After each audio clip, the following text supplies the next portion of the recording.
रानो चिड़िया और उसका पति टुन्नू चिड़ा सुंदरवन के सबसे अमीर और लालची जमींदार कालू सेठ के खेतों में दिन रात पसीना बहाते थे। लेकिन कालू सेठ किसी भी गरीब पक्षी को उसकी पूरी मजदूरी नहीं देता था। टुन्नू जी, पिछले 3 महीनों से सेठ हमें एक कौड़ी भी नहीं दी है। घर में राशन का आखिरी दाना भी खत्म हो गया। आज मैं सेठ से साफ साफ बात करूंगी। आखिर हमारी मेहनत की कमाई है, हम कोई भीख थोड़ी ही मांग रहे हैं। तभी वहाँ कालू सेठ उड़ता हुआ आया और एक ऊंची डाल पर बैठ गया।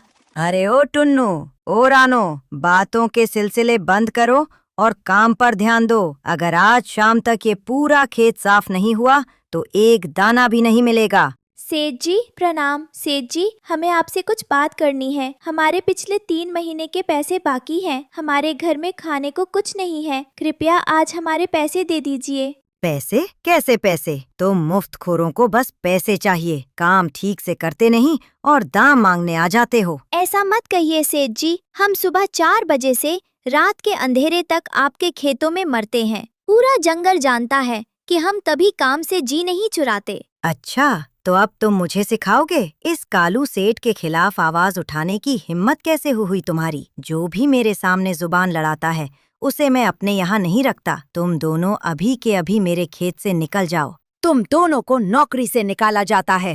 रानो और टुन्नू रोते हुए वहाँ से चले गए। शाम हो चुकी थी। रानो और टुन्नू भूखे प्यासे एक पेड़ के नीचे बैठे थे। टुन्नू थककर सो गया था। रानो पानी पीने के लिए पास की नदी पर गई। वहाँ उसने देखा कि एक बूढ़ा आदमी नदी के किनारे बेहोश सा पड़ा था। उसके पास एक बहुत बड़ा चमकीला बैग था। अरे दादाजी, आंखें खोलिए, आपको क्या हुआ है?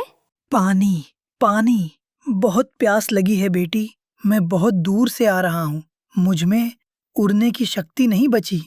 रानो ने बिना एक पल गवाए पास पड़े एक छोटे से मिट्टी के मटके में नदी का साफ और ठंडा पानी भरा। उस बूढ़े आदमी को पानी पिलाने लगी। लीजिए दादाजी, थोड़ा पानी और पीजिए। अब कैसा लग रहा है आपको? धन्यवाद बेटी, तुमने आज मेरी जान बचा ली। इस मतलबी दुनिया में जहाँ सब अपने बारे में सोचते हैं, तुमने एक अजनबी की मदद की। तुम्हारा दिल बहुत साफ है। तुम्हारी आंखों में ये उदासी क्यों है? क्या बताऊं दादाजी, हम बहुत गरीब हैं। जमींदार ने हमारी मेहनत के पैसे भी छीन लिए और नौकरी से भी निकाल दिया। अब समझ नहीं आ रहा कि कल सुबह का सूरज कैसे देखेंगे। ईमानदार और मददगार जीवों का भगवान हमेशा साथ देते हैं। ये लो, ये बड़ा बैग तुम्हारा हुआ। ये कोई साधारण बैग नहीं है, इसमें तुम्हारी ईमानदारी का फल है। नहीं दादाजी, मैं ये नहीं ले सकती।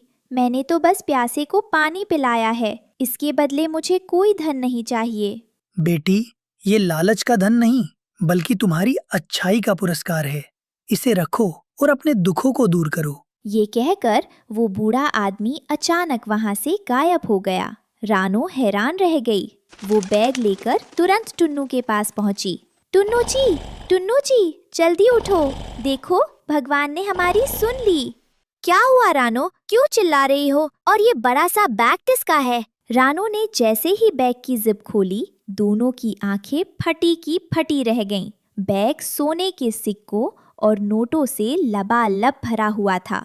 रानो, इतने सारे पैसे, ये किसका है? हम चोर नहीं है रानो, हम मेहनत की खाते हैं। शांत हो जाओ टुन्नू जी, ये कोई चोरी का माल नहीं है।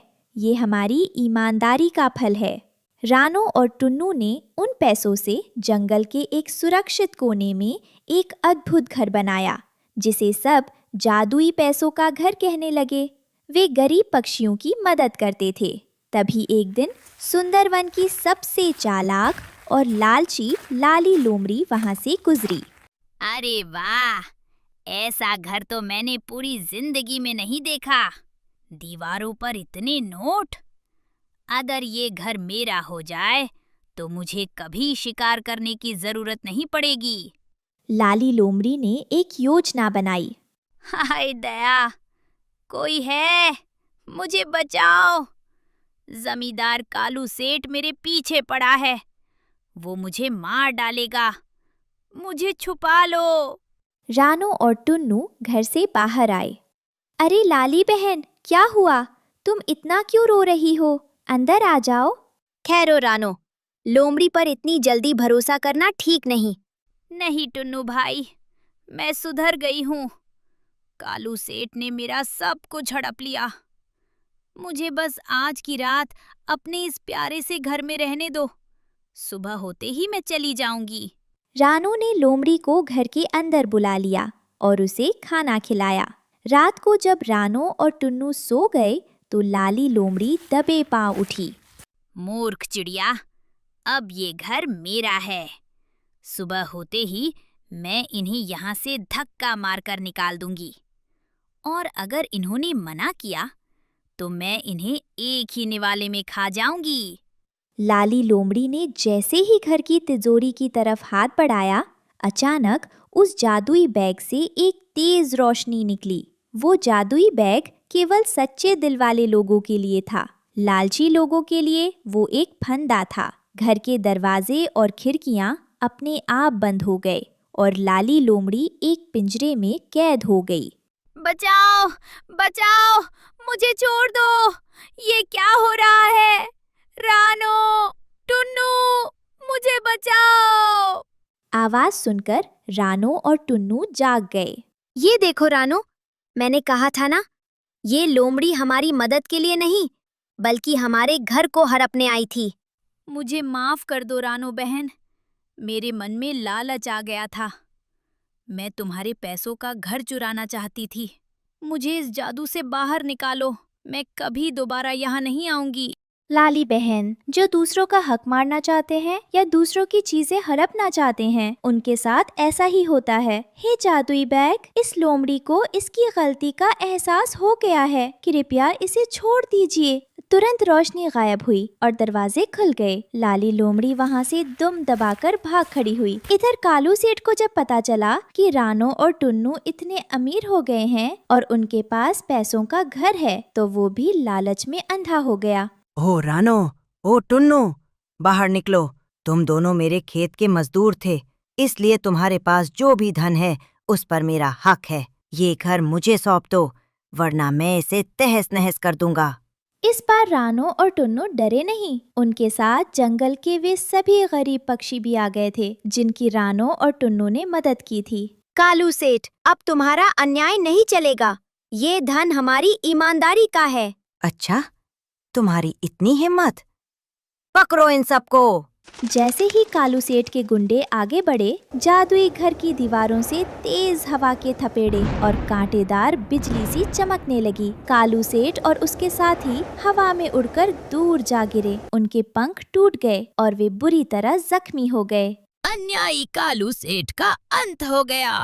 रानो टुन्नू जिंदाबाद। कालू सेठ अपनी जान बचाकर हमेशा के लिए वो जंगल छोड़कर भाग गया। देखा टुन्नू जी, ईमानदारी का फल हमेशा मीठा होता है। जो दूसरों का हक मारते हैं, उनका अंत कालू सेठ जैसा ही होता है। बिल्कुल सही कहा रानो। अब हम इस धन से सुंदरवन के सभी गरीब पक्षियों के लिए एक बड़ा स्कूल और अस्पताल बनाएंगे, ताकि कोई भी भूखा या बेसहारा ना रहे। इस कहानी से हमें सीख मिलती है कि ईमानदारी और मेहनत का फल देर से ही सही, लेकिन बहुत खूबसूरत मिलता है। वहीं लालच और दूसरों का हक मारने वाले का अंत हमेशा बुरा होता है।